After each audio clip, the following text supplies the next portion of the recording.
Hello and welcome to WWJPS, What Would Jairo Pinto Say? This is your host, Vanessa Pinto. If you are new here, welcome. Please, I hope that this content is to your liking. Essentially, we discuss my outrage with the world, and if you are a subscriber, welcome back. Notch right there at the top of your iPhone. Guess what? It is not a camera. It is a full biometric mapping system. It's called the True Depth Camera System, and it projects over 30,000 infrared invisible dots onto your face, building a precise 3D model in real time. This is what I mean. We're talking about mass surveillance. This is now inside your vehicle. She's talking about your phone, but this is also going to go into what's inside your vehicle. Why do they need a map of our face? Why do they need to know so much about us? Is it because they want to spy on us? Is it because they want to make copies of us? None of this is really making sense. Your muscle movement, your eye tracking, your micro expressions. That is how Face ID recognizes you instantly. However, here's something interesting you may not know. That same data can be used to detect emotion, focus, fatigue, stress, engagement. Apple says that it stays on your device and they say it's encrypted. But let's, look out at the bigger picture for a second. Apple Inc. has filed patents around gaze tracking and attention detection. Ford Motor Company has patents for... Well, and now the new iPhone 17 is going to have that really Israeli chip in it that was also used during, I believe it was Lebanon, I believe. And it was when people had pagers that were suddenly blowing up.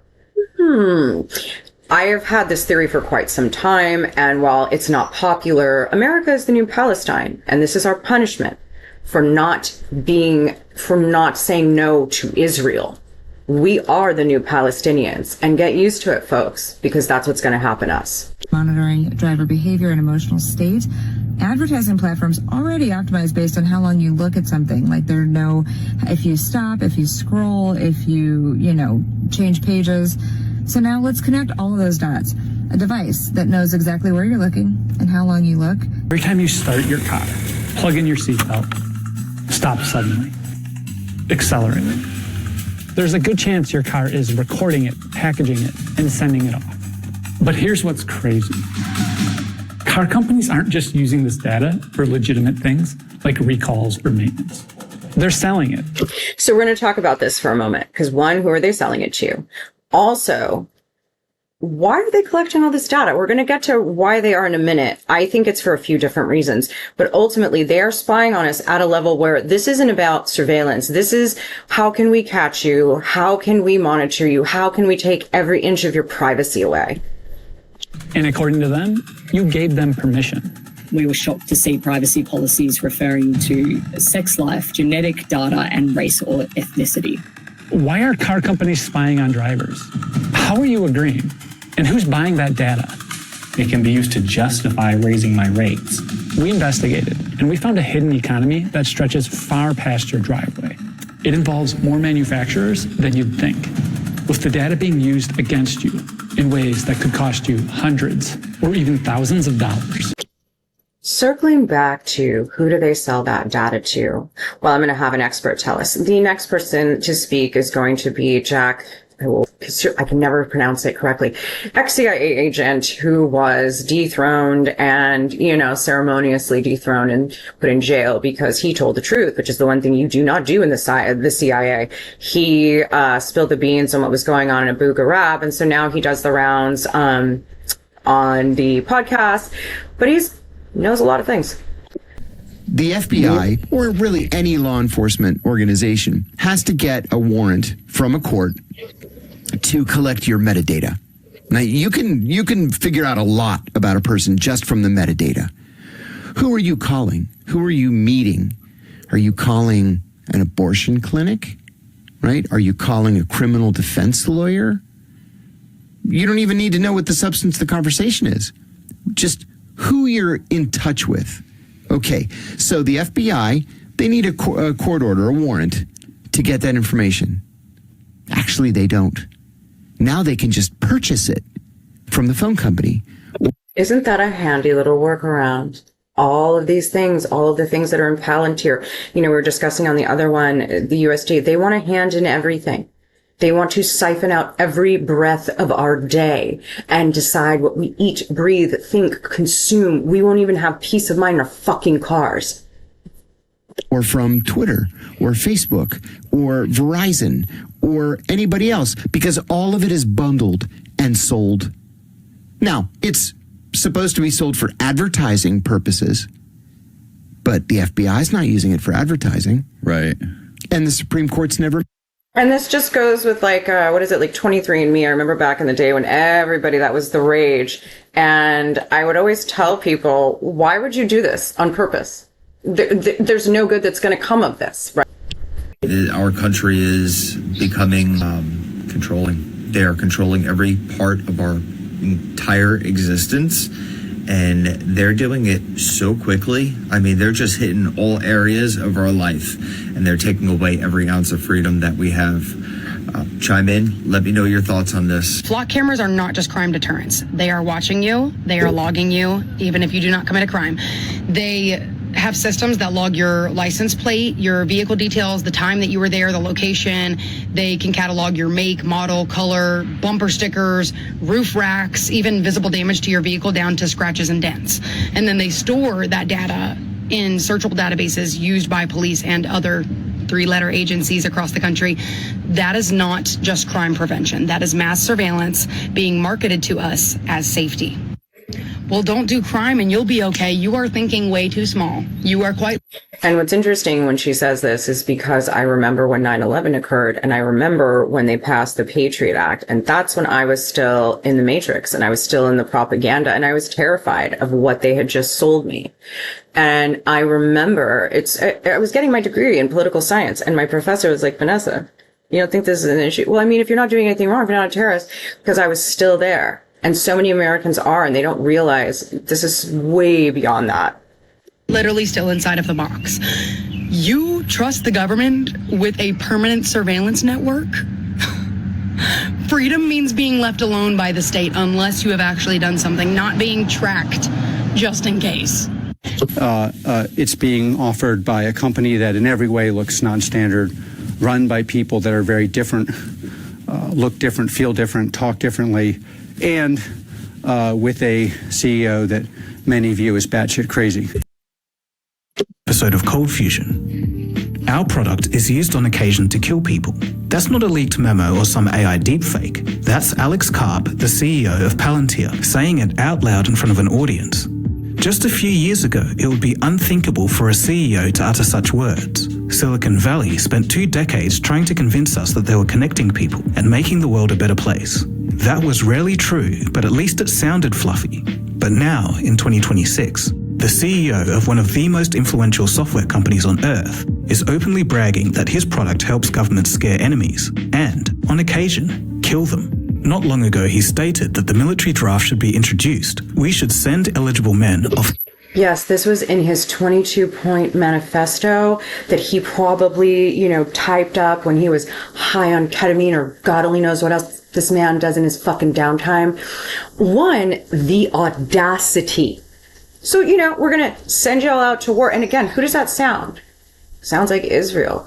See how this is all coming around full circle? This is America's punishment for not paying attention. To war. But here's the wildest thing. By every traditional measure of success, Palantir passes the bar. Its stock has gone from $9.50 at IPO in 2020 to over $140 today, a return of more than 1,400% in 5 years. Palantir has government contracts on multiple continents, and P.S., just so everyone's aware, Palantir, started by the CIA with the CIA. They say it's their client, but come on, it's a CIA-backed company. Then we've got Oracle by Larry Ellison, also started by the CIA, and then Ellison took over to store all our data. Then there was Mark Zuckerberg, who was given Facebook by DARPA because DARPA invented a way for them to track us by having us put up our pictures and the things that we're doing. But they realized that if they did it, people wouldn't do that. They'd find it intrusive. So they found a 19-year-old fucking piece of shit to lie and got us all to make friends, when in reality, they've been lying to us for years. Cap of around $330 billion, putting it inside the top 40 most valuable companies on Earth. But I kind of think the most important question isn't like what they're doing with it right now. It's what is going to happen with it when the policy changes. Because policies definitely change overnight once the innocent infrastructure is built and the hardware is already just in our hands and we are used to it. I don't believe this is about just unlocking our phones. I believe it's about training people to normalize being scanned, mapped, and read all day, every day. So that when we're finally in like the Minority Report phase of this Orwellian control, all of these conveniences.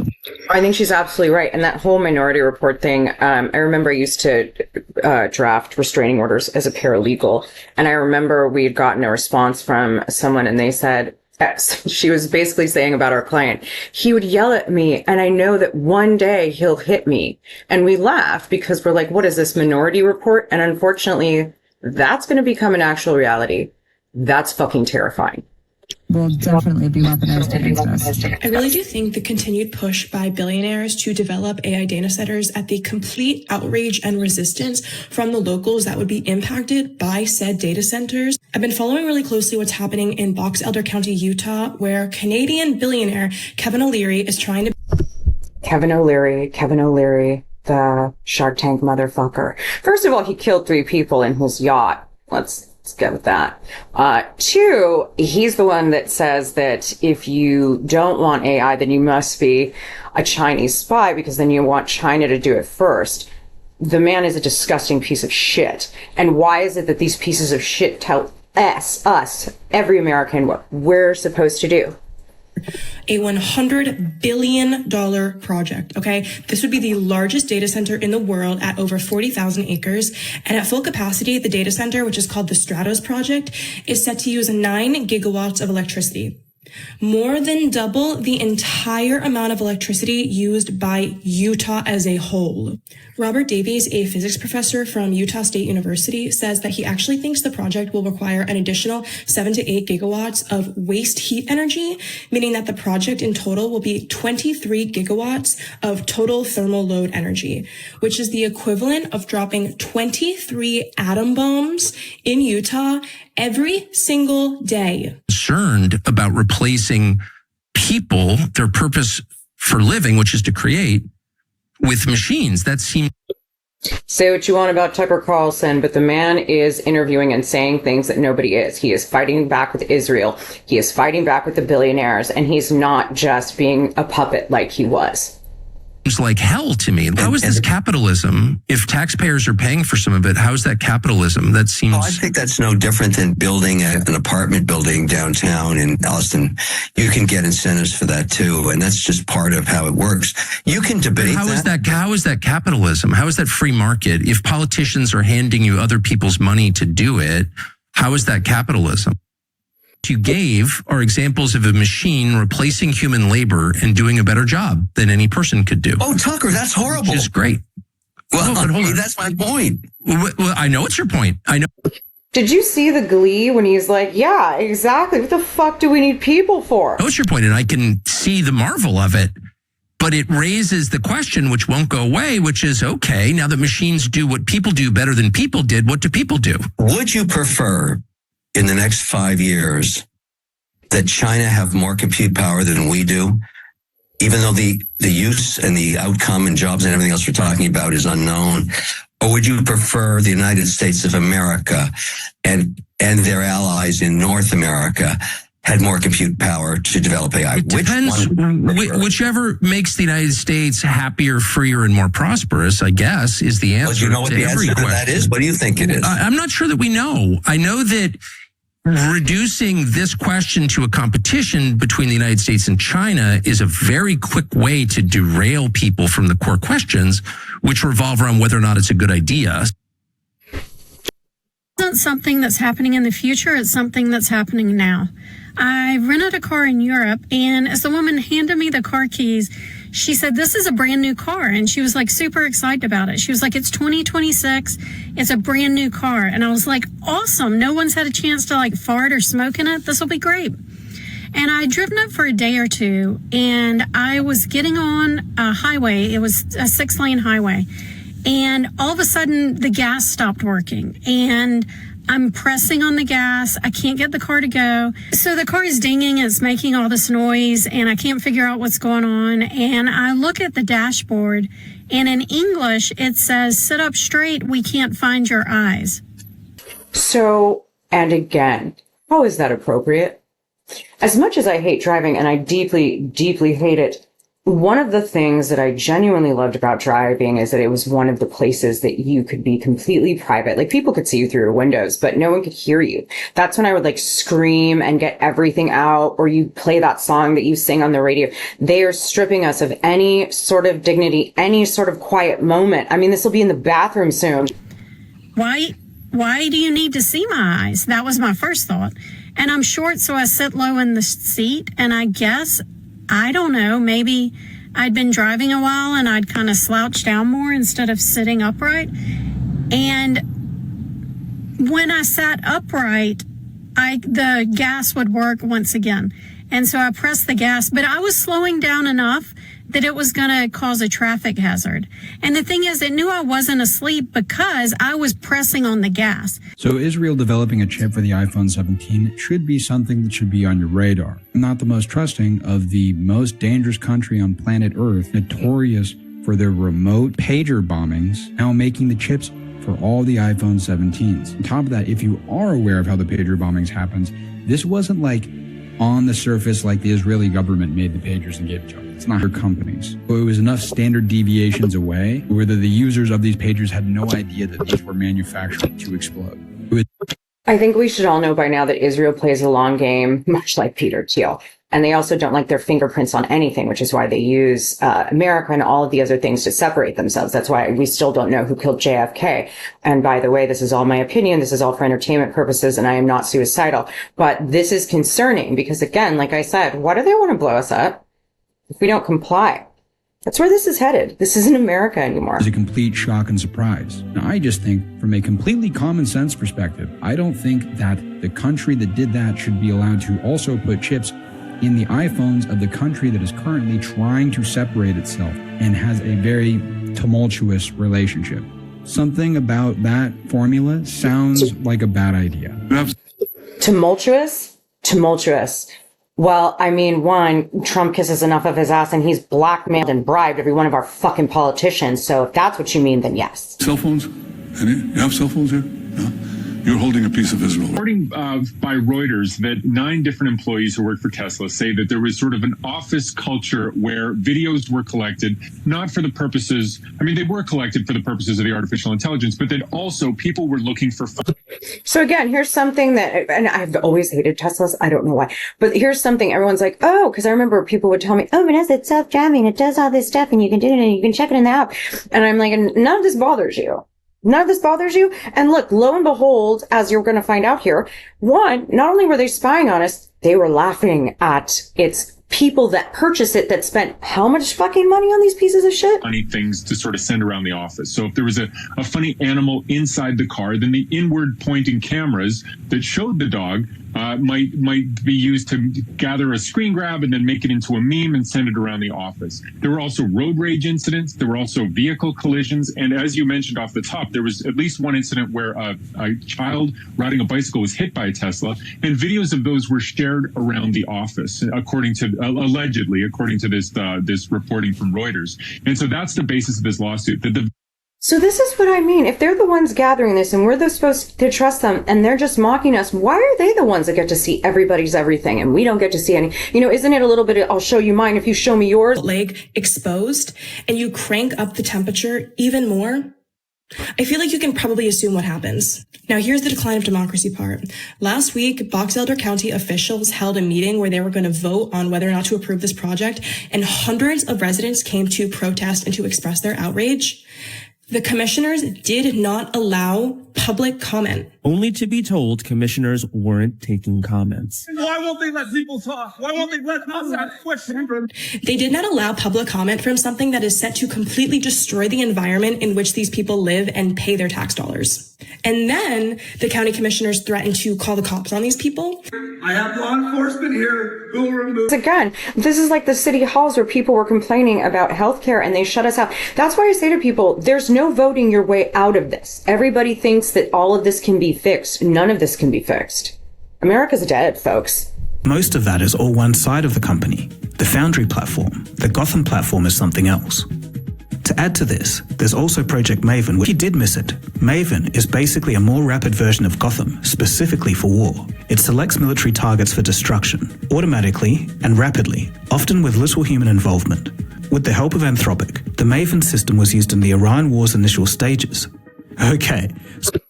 That is why Anthropic specifically did not want their technology used at the Department of War. But also, why is it that we're just blowing things up with AI? These are people, as we saw, how many of the fucking poor people that were blown up with them. That's the only reason anything is because of the AI. So we're currently awaiting the rollout of a terrifying upgrade to surveillance tech in cities across the United States. Flock Safety, the police technology company, is rolling out a new and troubling product: the detection of human distress via audio. Flock has been promoting Raven, their version of acoustic gunshot detection. These devices capture sounds in public places and use machine learning to try to identify gunshots and then alert police. We say try because these mics often misinterpret car backfires and fireworks as gunshots. Now these microphones apparently will be alerting police whenever they detect what the machine believes to be human voice. All they've made are narcs. I mean, from being a kid, being a narc was the worst fucking thing you could be. And now you are making billions being a fucking narc. In distress. It's unclear how this tech even works. It's also unclear how these devices will be interacting with state eavesdropping laws that limit listening to or recording the private conversations that often occur in public places. Gunshot detection technology is dangerous enough as it is. Police showing up to alerts they think are gunfire only to find children playing with fireworks is a recipe for innocent people to get hurt. Longer than 1984 and take over 5 hours to read. Most people do not read most privacy policies. That's Justin Sherman, a data privacy expert who's testified before Congress about this exact problem. Talking to the commission about what those threats are. People don't read them, they don't understand them, and so the idea that that equals affirmative, expressed, freely given consent is patently false. This is what car companies call consent. To find out what happens once you consent, we talked to experts, read through the court cases, and traced Mike's data. It led us to a pipeline most people don't know exists that connects their steering wheel directly to an insurance company, costing them real money. First, GM packaged Mike's every move. And if it's not sending you to the hoos cow, then it's just bleeding you dry. Now they found another way to take more money from Americans. At some point, what does they say? You can't bleed a turnip. So what's going to happen when everyone's out of money? Smoke if you got them. Drop a black heart if you made it this far. Have a good one.